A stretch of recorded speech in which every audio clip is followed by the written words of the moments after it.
Поради що се срамиш да се наречеш българин? Или не са имали българе царство и господарство?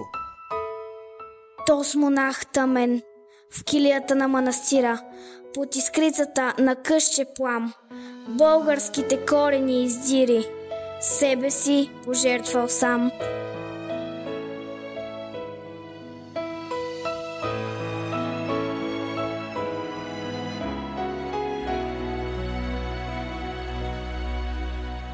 Къде си вярна ти, любов народна? Къде блестиш ти, искра любородна? Я в силен пламък ти пламни, табуен огън разпали на младите в сърцата да тръгнат по гората, на младите в сърцата да тръгнат по гората. Светилото на знанието завещахте вие, будители на мъдростта. В своя кратък път успяхте да възродите цялата страна.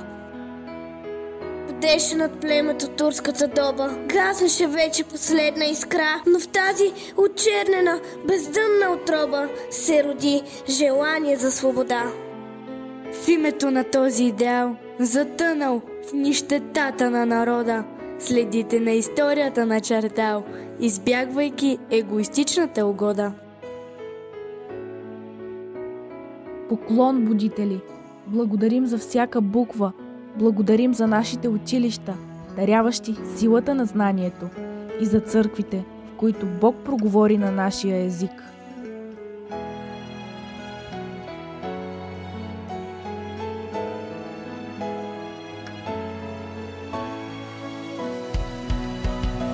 Когато славяните нямаха писменост и в себе си носиха само духа, Господ избрати солунските братя Кирил и Методий. Те не просто създадоха азбуката, те отвориха очите на слепеца и вдъхнаха живот в българската идентичност.